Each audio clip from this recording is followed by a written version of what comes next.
राधे गुरुजी। जी। हम अपने घर से आए बिहार से। हाँ, तो आप अपने घर से आई होंगी कोई दूसरे के घर से थोड़ी आई होंगी। बताओ। अब घर नहीं जाना है? घर नहीं जाना है। क्यों? बहुत प्रश्नोत्तरी में इस महिला ने गुरुजी से कहा कि वो अपने पति के घर नहीं जाएगी, यही रहकर कुछ काम कर लेगी। उसकी शादी एक छोटी सी उम्र में हो गई थी उसके जीजा की गलती की वजह से। दोस्तों, गुरुजी ने इस महिला को क्या समझाया, आइए जान लेते हैं वीडियो में। दुख मिलता है। कौन देता है दुख? पति देता है। कहाँ पति? मैनपुरी। आए नहीं तो क्या दुख देते हैं? मैं काम करने चली गई थी घर वाले को बिना बताए। फिर? तो 1 महीना का पैसा दे दिया, 1 महीने के पैसे नहीं दिया। तो घर वाले डांटते हैं। पति नहीं तो पति के साथ आप क्यों नहीं रहती हो?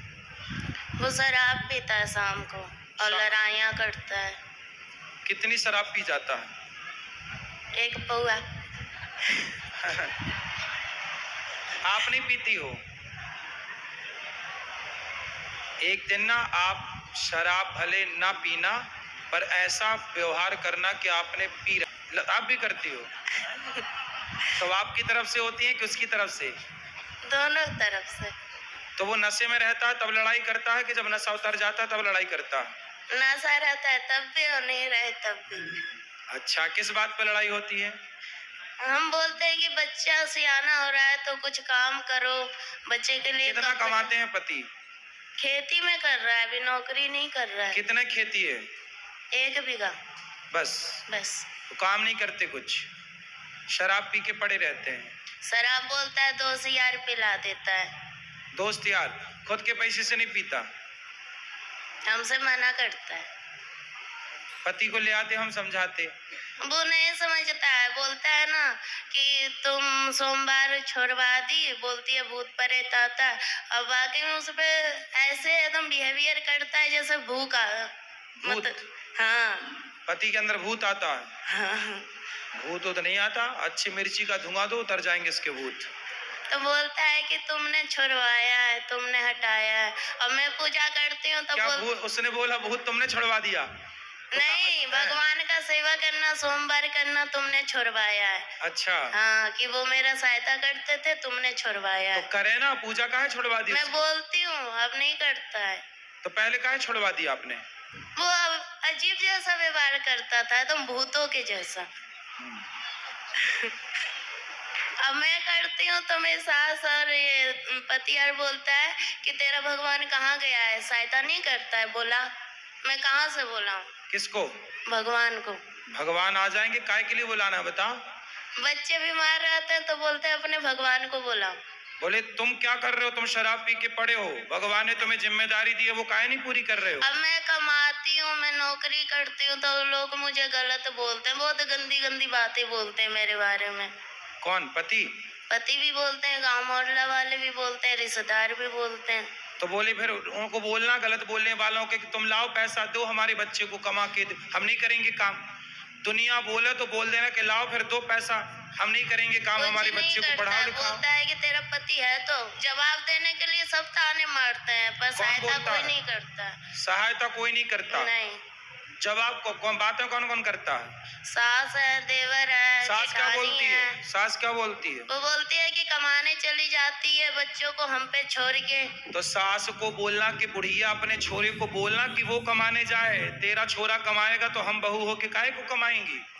तेरा लड़का तो पौआ पी के पड़ा रहता है तो कमाना तो पड़ेगा। और हिस्से के लिए हमेशा लड़ाइयाँ होती है, जेठ लड़ता है तो पति हिस्सा करवा लो, बंटवारा करा दो, नहीं सुनता है।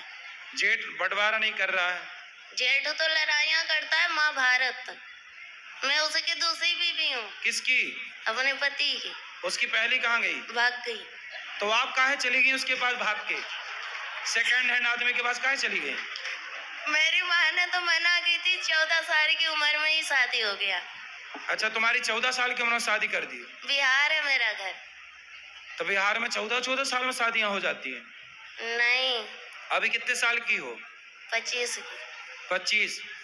तो 14 साल से आप हो तो आपकी माँ ने उसके साथ शादी कर दी जिसकी ऑलरेडी पहले हो चुकी थी। माँ ने मना की थी, जीजा ने कराया। अरे जीजा बड़ा दुष्ट है तुम्हारा जीजा, तुम्हारी जिंदगी खराब करा दिया। बहुत कभी कभी मन हुआ ना मरने के लिए, बहुत सारी दवाइयाँ खाई, बहुत कुछ किया, पर मोती नहीं आता है। अरे मिलावट है आजकल दवाइयों में, जहर में भी मिलावट है, आदमी जहर खा के मर ही नहीं रहा है। सब मिलावट चल रही है। गुरुजी पैसे मिलेंगे कि नहीं मेरे मेहनत के? क्यों नहीं, कौन खा गया आपके पैसे? एजेंसी वाली बोलती है कि मालिक देगा, और मालिक बोलता है कि एजेंसी वाली के पास जाओ। तो आपने जब पैसे कितने रुपये महीने में काम करती हो? 22,000 में किए थे। क्या काम था? बेबी को देखते थे, जैसे छोटा बच्चा था ना, तो उसका मतलब खिलाना पिलाना। अरे तो उनको बोलो जिसका काम किया भैया पैसा तो दो। नहीं फ्री में दे काम रही कराओगे? है, बोल रही है कि तुमने साइन की है, तुम्हारा निशान है, मैं चाहूँ तो जो कुछ करवा सकती हूँ, लड़की नहीं आएगी काम नहीं करेगी, तो मेरे तो 35,000 रुपया मारे जाए। चलो अब उसको समझाओ भाई, काम करो, पति को समझाओ शराब ना पिए, ठीक ठीक। गुरुजी हम घर नहीं जाना चाहते हैं। फिर कहाँ रहोगी? हम आपके पास रहेंगे। अरे ये वृद्धाश्रम है, वो यहाँ वृद्ध हमारे माएँ बच्चे- रहती हैं। हमको काम दिला दीजिए, हम काम करेंगे। अरे तुम्हारा पति आके यहाँ लड़ेगा। और ना आप सुधार देना। अरे दुष्टों को हम क्या सुधारें? मैं अपन आप घर जाओ बेटा, अपने पति के साथ रहो, यदि आप रहोगी तो वो तीसरी की व्यवस्था कर लेगा। एक भाग गई, तुम भी चली जाओगी, वो तीसरी की और खराब करेगा जिंदगी। बात कर रहा है? 3 बच्चे हैं किसके? मेरे। अरे तो तीन बच्चे कहाँ हैं? 2 घर पे है, 1 मेरे पास है। तो 2 अभी घर पे हैं। हम्म। तो आप भाग जाओगी तो वो तीसरा ब्याह ना कर लेगा। हम कहाँ भागेंगे, हम तो कमाएंगे खाएंगे। अरे आप तो यहाँ कमाओगी खाओगी, वो वहाँ थोड़ी कर रहेगा। लेने दो, मुझे वो नहीं कितने चाहिए। साल वो का है? जाएंगे फिर वो मारेगा, फिर कितने- दारू पिएगा। कितने साल के पति? अच्छा मेरे से उम्र में ज्यादा है। कितने साल का? 40 का, 50 का, 70 का, कि 20 का? वही 40 का होगा, बुढ़ा लगता है। तो बुढ़ा से शादी काहे कर लिया आपने? हैं? बुढ़े से ब्याह क्या कर लिया? हो गया, तब समझ ही नहीं थी। जीजा ने आपके साथ दगा किया है, विश्वासघात। बहुत सौतेला जीजा था। जीजा भी सौतेला? अरे ये सब कौन सी कहानी लेके आई हो? जीजा सौतेला कहाँ से हो गया? पहली माँ का। पहली माँ का? तुम्हारी माँ भी 2 है? अरे सब 2-2 का कॉन्सेप्ट लेके चल रही हो। एक से वाले 2। जीजा सौतेला, माँ सौतेली, पति सौतेला। सब क्या है सब? तो आपकी माँ भी 2 है? पहली वाली मर गई, मेरी माँ है। हाँ, और ये जो दूसरी है जिंदा ये वो? मेरी है। ये आपकी है? हाँ। तो जो मर गई वो किसकी थी? वो उसकी है, किसकी? सौतेले जीजा की सास। अच्छा, तो जो आपकी जिंदा है माँ, हाँ। वो बढ़िया है? वो भी अपने आप से मतलब रहती है। तो जब आपका ब्याह हुआ था तब आपकी माँ ने नहीं देखा था आपके होने वाले उसने पति? तो मेरे को बहुत पीटा। माँ ने? हाँ। क्यों? तो शादी मत कर। तो फिर आपने काहे किया जब मना कर रही थी? पता नहीं, मती मार गई थी। तो आप 14 साल की उम्र में जिद करने लग गई कि मुझे करना है शादी। हाँ। तुम भी कम हो क्या? माँ कमाने भेज देती थी इसलिए। अच्छा, माँ कमाने भेज देती थी 14 साल में? तो नहीं, भाई बहन छोटा था ना, हाँ। तो इसलिए माँ का हाथ बटाने के लिए काम करती थी। 14 साल की उम्र में? हाँ। तो आपको लगा कि शादी हो जाएगी तो काम नहीं करना पड़ेगा। रानी बन के रहूंगी इसलिए। पर दिल के अरमा आंसुओं में बह गए। हाँ। तो बुढ़े से काहे कर लिया, ये समस्या है। पता नहीं। चलो अब हम क्या सेवा करें ये बताओ। हमको यहीं रख लो, कोई काम दे दो, मेरे बच्चे को आप स्कूल में डाल दो, आपका जो स्कूल है उसमें, हम काम कर लेंगे। पर अभी पति के साथ रहना आपका नहीं धर्म नहीं, है। पति के पास नहीं जाना, पति बहुत भयंकर है। तो तुम मुझसे ज्यादा भयंकर हो जाओ। अब तो आखिरी- बुढ़ा हो ही गया, तुम भयंकर रहो ना, उस पे हावी हो जाओ। अब आखिरी पर गुरुजी आपके चरणों में आई हूँ। आप अगर है तो है, नहीं तो फिर खत्म कर दूंगी अपने आप को। अरे मरना समाधान नहीं है। मर नहीं जाओगी, गुरुजी, अब मर जाओगी तो वो दूसरा ब्याह फिर करेगा, फिर तुम्हारे बच्चों के साथ जो उसकी पत्नी तो आएगी करने दो, हम वो क्या करें? सौतेला व्यवहार करेगी। अब हमसे झेला नहीं जाता है, बहुत झेल लिए, कोई सपोर्ट करने वाला नहीं है। भाई भाई नहीं है आपके? भाई हुई भी अपने आप से मतलब रखता है। माँ नहीं ध्यान रखती आपका? माँ भी बोलती है कि भाभी ताने मारती है, इसलिए माँ भी तो भाभी नहीं स्वीकार करती आपको? नहीं, माँ भाभी के पास जाना ही नहीं है। और वो ससुर ताने मारती है, अपनी मर्जी से की है। कौन? माँ। माँ। चलो भगवान सब अच्छा करे, आपको सद्बुद्धि आए और आप सुखी हो, यही प्रार्थना है ईश्वर से। काम तो बहुत सारे मिल जाएंगे वृंदावन में, कहीं भी कर लेना, कोई काम की यहाँ कमी नहीं है, खूब काम मिल जाएगा आपको कहीं भी। 1 महीने कोमा में था, उसके बाद 1 साल याददाश्त नहीं थी जी। उसके बाद जो वाइफ थी आज भी अपने मायके में है और बाय डिफॉल्ट वो झांसी से है। आपने अभी बोला था महिलाओं के लिए झांसी की रानी बनो, हाँ। तो वो जब से मैं एक्सीडेंट मतलब पेशेंट हुआ, याददाश्त चली गई, डॉक्टर ने डिस्चार्ज टाइम बोला कि शायद पागल भी हो सकता अब है। आपकी याददाश्त आ गई, बराबर है। अब आप बिल्कुल स्वस्थ हैं। सर, तो बराबर। पत्नी आपको तब छोड़ के चली गई जब आप बीमार थे? अस्पताल टाइम तो थी, डिस्चार्ज के बाद। अच्छा, उसे कंफर्म हो गया कभी ये पागल हो जाएगा? हाँ, डॉक्टर डिस्चार्ज के टाइम बोलता है कि मानसिक स्थिति कभी बच्चा है आपका? बच्चा? एक बिटिया है 6 साल की और उससे नहीं, अब अच्छे हो गए तो अब आपने फोन नहीं लगाया कि मैं अच्छा हो गया आ जाओ? समथिंग 6 महीने पहले गया था उनके घर। ठीक है। उनकी माँ का कहना था कि जब से तुमसे शादी हुई है तब से हम लोग का जीवन बर्बाद हो गया है, हमारी अच्छा। बिटिया का। तो अब उसकी माँ किससे शादी करना चाहेगी अपनी बेटी की? पता नहीं गुरुजी। तो अभी हो गई उसकी शादी की नहीं? नहीं, वो जॉब करती है, लाइब्रेरियन है और एमलिप बीलिप में गोल्ड मेडलिस्ट है। और ये भी बड़ी हिम्मत नहीं कर पा रहा था मैं उस बारे में पूछूं ना पूछूं।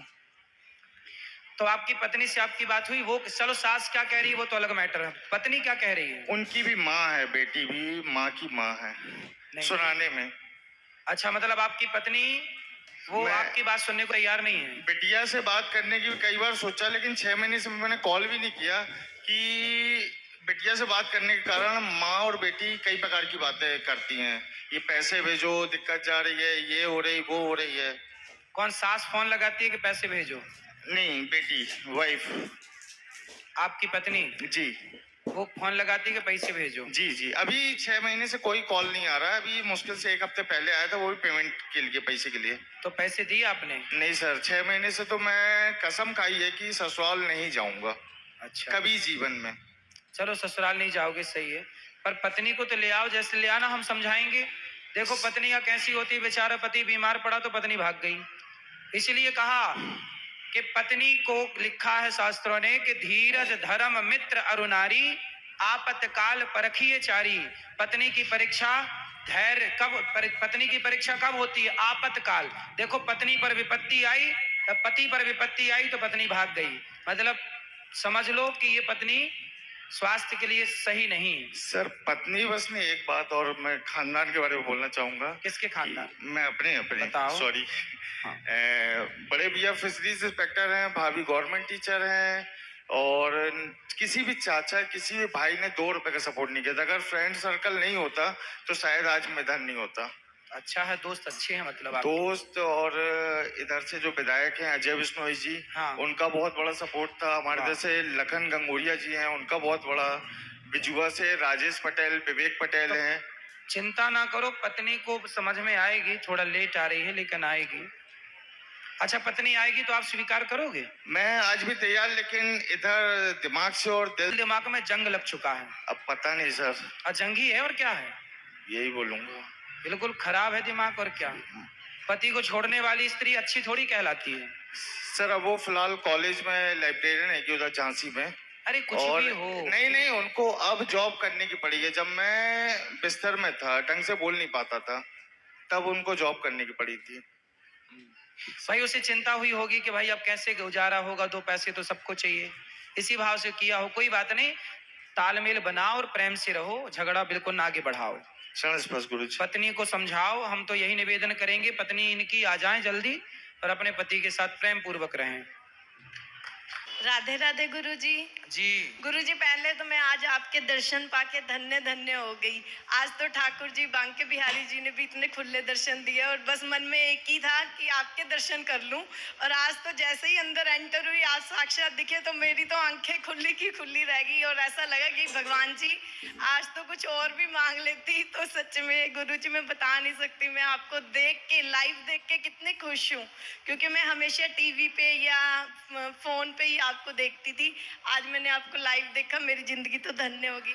गुरुजी, मैं आपसे आशीर्वाद चाहती हूँ अपने लिए, अपने परिवार के लिए, बच्चों के लिए और समस्त विश्व के लिए।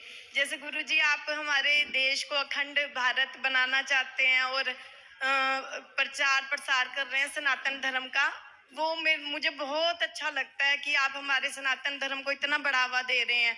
और जैसे कि अभी सबने जो भी क्वेश्चन पुट किए सारे मेरे ही थे, मुझे लगा मेरे क्वेश्चंस के आंसर आप दे ही रहे हो, पता नहीं अब मुझे लग रहा है कि इतने आंसर तो मुझे मिल ही गए। अब मैं बस यही चाहती हूँ कि आपके माध्यम से ना एक छोटी सी हमारी सरकार से अपील की जाए। जैसे कि अभी अटैक हुआ है, मैं अपने बच्चों को बिल्कुल भी फॉरेन कंट्री नहीं भेजना चाहती, सिर्फ यही देख के कि हमारे देश में ये कैसे आतंकवाद बढ़ी जा रहा है और कैसे लोग मार देते हैं हिंदू मुसलमान पूछ के। तो बस गुरुजी एक यही चिंता खाती है, वरना मैं अपने बच्चों को कभी भी विदेश नहीं भेजना चाहती। मुझे आप लगता है अपने कि मेरा बच्चों को- भारत सबसे प्यारा है, वृंदावन धाम सबसे प्यारा है, हमारा कल्चर सबसे प्यारा है। मतलब मैं अपने देश की, आपकी, राधा रानी नाम की, वृंदावन धाम की दीवानी हूँ। गुरुजी, बस मैं यही चाहती हूँ कि आप ऐसे कुछ सरकार के आगे अपनी मुहिम चलाएं कि हमारे देश से आतंकवाद और बेटियां जो परी बन के माँ बाप परी बनाना चाहते हैं उनको शेरनी बनाया जाए। बस सही। गुरुजी इतना ही कहना चाहती हूँ। ये राधे बात राधे। बढ़िया कही आपने कि बाप अपनी बेटी को परी बनाता, उससे बढ़िया शेरनी बनाए, झांसी की रानी बनाए। हाँ जी गुरुजी। सही है। अब मोदी जी को बिना देर लगाए ना सीधा पाकिस्तान को भारत में मिला लेना चाहिए, यही समाधान है। हाँ जी गुरुजी। पीओके तुरंत कब्जा कर लेना चाहिए, पूरा भारत अखंड, पाकिस्तान पूरा। यही उनकी सजा है, यही उनका दंड है। जी। राधे राधे महाराज जी। हाँ जी। मैं मुंबई में रहता हूँ। लॉकडाउन से आपको मैं काफी सुनता हूँ। लॉकडाउन में मेरा दुकान था, वो बंद हो गया किसी कारणवश से। तो अभी मेरा ये प्रश्न है कि मैं अपने पत्नी को भी देखता हूँ, बच्चे को देखता हूँ, मैं अपना भी देखता हूँ। तो ऐसे बाल दिखते मुझे बार बार यही आता है कि तू अभी जल्दी मर जाएगा, अभी तेरा बुढ़ापा आ जाएगा। तो मैं ये सोच के ज्यादा परेशान हूँ। मैं चाहता हूँ कि यहाँ कैसे भी कुछ भी करना पड़े, मैं करूँ यहाँ, लेकिन यहीं रहूँ, यहाँ से न तो जाऊँ। आप बुढ़े हो गए ऐसा आप सोचते हैं? जी नहीं, सोचता नहीं हूँ। हाँ। जैसे मुझे लगता है कि बाल पकड़े तो अब तो मेरा एज तो बढ़ रहा है। आपके बाल पकने लग गए? जी तो अभी क्या दिक्कत है? अभी तो बहुत टाइम लगेगा पूरे बाल नहीं, पकने में। मुझे ऐसा लगता है ना गुरुजी कि यहाँ रहूंगा अगर तो मैं यहाँ बाल नहीं पकेंगे? नहीं, बाल से मुझे कोई बाल पकने से कोई ये नहीं है। मुझे प्रश्न ये है कि अगर यहाँ मैं रहा, अगर मेरी मृत्यु हो भी गई तो कम से कम मुझे यहाँ धाम की कृपा तो मिलेगी। ऐसा भी ना सोचो, अभी अपना कर्तव्य पूरा करो। आप अभी एक पिता हो, एक पति हो, आप अपने कर्तव्य पूरे करो। जी। इतना भयभीत होने की जरूरत नहीं है। जी मृत्यु से कभी डरना नहीं चाहिए। जी जी। अच्छे कर्म करने वाला चाहे पाकिस्तान में मरे, चाहे अमेरिका में मरे, चाहे भारत में मरे, जो अच्छा कर्म करेगा उसकी मुक्ति कहीं भी मरने से होगी। जी। जरूरी नहीं है कि वृंदावन में मरने वाला ही मुक्त हो ना। आप दिल्ली में मरो, अमेरिका में मरो, लंदन में मरो, यहाँ तक कि पाकिस्तान में मरो, यदि आप अच्छे कर्म करते हैं, आपकी नीति और नियत साफ है, धर्म और सत्य के रास्ते पर चलते हैं, तो आपका मोक्ष होगा। इसमें क्या है? वो वहां पे भी रह के मैं आपका हर जगह में ज्यादा से ज्यादा कोशिश करता हूँ वृंदावन की संतों की सुना जाए, इससे लगा रहे कि मैं वृंदावन में हूँ। बिल्कुल, संतों से जुड़े रहिए। हाँ। ये अच्छी बात है, लेकिन काम करिए, मन लगा के पैसा कमाइए, कार्य जी, करिए। जी। अभी मिलेंगे सबको, ठीक है? सब लोग चिंता ना करें, अभी सबको हम मिलेंगे। जी। गुरुजी, मेरा क्वेश्चन ये है कि मेरी बेटी है, बहुत अच्छी है सब चीज़ में, बट उसका गुस्से में कंट्रोल नहीं है। मतलब कभी कभी इतना रूड हो जाती है कि मुझे लगता है कि लाइफ कैसे सरवाइव करेगी ये, इस तरीके से रहेगी। तो आज हम पेरेंट्स हैं, हम तो सब चीज़ें एडजस्ट कर लेते हैं कि बच्चे ने गुस्सा किया नॉर्मल, लेकिन आगे दोस्त, ऑफिस या जहाँ भी आप जाओगे वहाँ पे कौन आपको बर्दाश्त करेगा? इसलिए अभी से ना अभाव में रहना सिखाइए। यह भी एक कोचिंग है, यह भी लेसन है। अभाव, जो मांगा जाए वो बिल्कुल नहीं लाना, जो जिद है उसे पूरी बिल्कुल नहीं करना, क्योंकि जिद पूरी करना मतलब बच्चों को अपाहिज बनाना है। यदि आपने हर जिद पूरी की तो आपके बच्चे क्या बन जाएंगे? अपाहिज। वो अपने को खड़ा नहीं कर पाएंगे। इसलिए अभाव, हम लोग अपने जीवन में ना अभाव में रहे। और बस ये इतना इसको मतलब ऐसा कुछ बताइए कि थोड़ा गुस्से पे कंट्रोल करे, मतलब बहुत रूड हो जाती है एकदम गुस्से में, इसको समझ ही नहीं आता है क्या बोल रही है। अभ्यास से गुस्सा कंट्रोल, जैसी ये सब दिक्कतें जो है ना, हर चीज का एक इलाज होता है। क्रोध का भी इलाज है। क्रोध का इलाज क्या है? जब गुस्सा आए तो पहले ये पता लगाना चाहिए कि गुस्सा हमें क्यों आया है। गुस्सा दो कारणों से आता है। पहला अभिमान के कारण, एटीट्यूड। दूसरा हमारी इच्छाएं पूरी नहीं होती तो गुस्सा आता है। तो अब हमें ये देखना है कि गुस्सा जब आए तो कितना आए। भीष्म पितामह को गुस्सा आना था। जब वो द्रौपदी की साड़ी खींच रही थी, दुशासन पर गुस्सा आना था, नहीं आया। तो जहां गुस्से की जरूरत है वहां तो आना ही चाहिए, पर फिजूल में नहीं आना चाहिए। अपने को प्रैक्टिस, जैसे मंदारी बंदर को ना वश में कर लेता है और जैसे नचाता है बंदर वैसे ना, जबकि बंदर सबसे चंचल है। पर मंदारी प्रैक्टिस के बल पर, अभ्यास के बल पर उस बंदर को वश में कर लेता। ऐसे अपने मन को, अपने आप को वश में करना, जीतना, यह भी एक प्रैक्टिस है। मैं सिखाती हूँ इसको गुरुजी की इस तरीके से। कई बार कुछ चीज ऐसी होती है जो आप बहुत इजीली प्यार से बोल के करवा सकते हो, वहीं आप गुस्सा करोगे तो कोई करता हुआ काम भी नहीं करेगा आपका। बट ये समझे इसलिए बेटा गुस्सा नहीं करना चाहिए, ठीक है? क्रोध हमारा सबसे बड़ा शत्रु है। मिनट 2 मिनट के लिए आता है पर बहुत बिगाड़ के जाता है। चलो,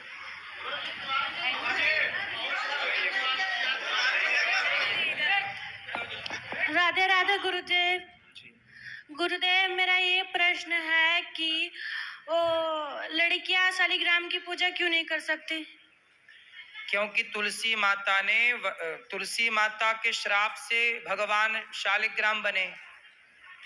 तो भगवान ने तुलसी माता से कहा कि आप कुछ मांगो। तो तुलसी माता ने कहा कि आप केवल मेरे साथ रहेंगे और किसी के साथ नहीं। जैसे पत्नी जो है ना अपने पति को शेयर करना नहीं चाहती किसी और के साथ, उसी तरह तुलसी माता बोली कि आप केवल मेरे बन करके रहो। आज से आप मुझे पक्का वादा करो कि आप किसी भी स्त्री की पूजा को स्वीकार नहीं करेंगे। तो भगवान ने तुलसी से वचन ले लिया और दे दिया कि आज के बाद वो किसी स्त्री की पूजा को स्वीकार नहीं करेंगे। तब से भगवान किसी स्त्री की पूजा को स्वीकार नहीं करते। राधे राधे। सभी चैनल को सब्सक्राइब कर लीजिएगा। जो भी यूट्यूब पर देख रहे हैं चैनल को सब्सक्राइब कर लीजिए और शेयर कीजिए।